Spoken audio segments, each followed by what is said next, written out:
পুরা নীরব।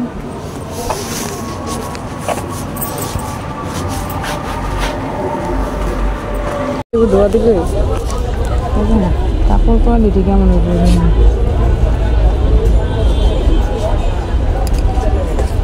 Idea, but এর দাম লিখে আছে। জিয়া হলের মেলায় যাওয়ার পর মামাগুলো বলছিল আমরা নাকি বয়ফ্রেন্ড ছাড়া ঘুরি। তো হ্যালো ভিউয়ার্স, আসসালামু আলাইকুম, this is Shila and welcome to my page. আজকে জিয়া হলের মেলা সম্পর্কে জানাবো, সেখানে কি কি পাওয়া যায় এবং সেখানে গেলে আপনারা কি কি শপিং করতে পারবেন, সব কিছু নিয়ে থাকছে আজকের ভিডিওটি। আশা করছি সবাই পুরো ভিডিওটা জুড়ে আমার সাথেই থাকবে।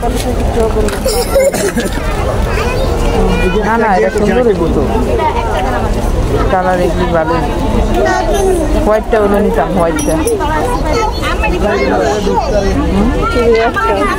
এই হোয়াইট না,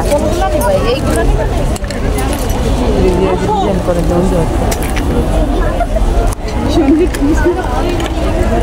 চাও করে দেখেন কিন্তু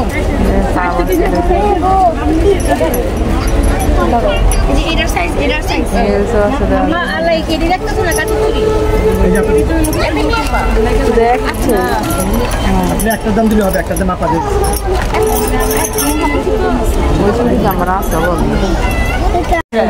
ভিতরে মাথা নষ্ট কালেকশন, ভিতরে ওই খালি ঘুরে আর ঘুরে, বয়ফ্রেন্ড ছাড়াই ঘুরে।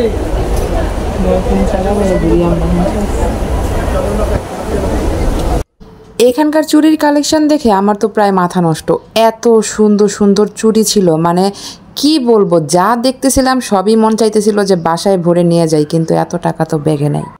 যারা শপিং করতে ভালোবাসেন, আজকের পুরো ভিডিওটা আপনাদের অনেক অনেক ভালো লাগে।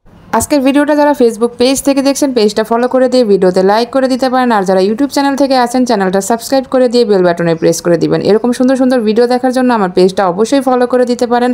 আর এরকম সুন্দর সুন্দর ভিডিও পাওয়ার জন্য অবশ্যই একটা শেয়ার করে দিন।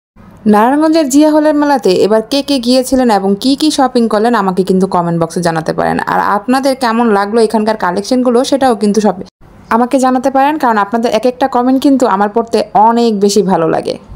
তো আজকের ভিডিওটা আপনাদের কেমন লাগছে সেটা জানাতে কিন্তু আমাকে একেবারেই ভুলবেন না। ওইগুলো একটু দেখ মার্কেট,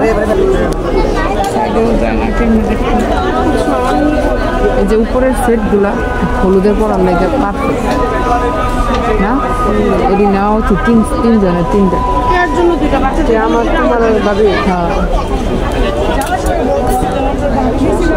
হলুদে এটি তো পড়তেই হবে। আমি তো লাগেনি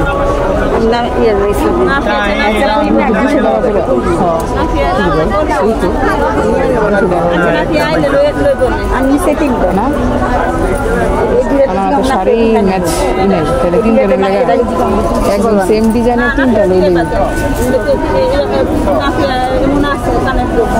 অনেক। এখানে কিন্তু হিউজ পরিমাণে ব্যাগের কালেকশন ছিল, অনেক সুন্দর সুন্দর ব্যাগ ছিল, মানে যেটা দেখতেছিলাম সেটাই ভালো লাগতেছে।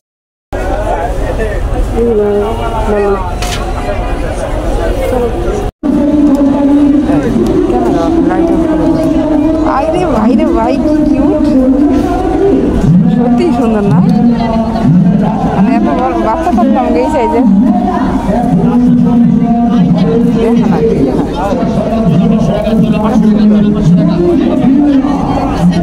জিয়া হলের মেলায় সব মাথা নষ্ট কালেকশন। আজকের ভিডিওটা এই পর্যন্তই। আল্লাহ হাফেজ।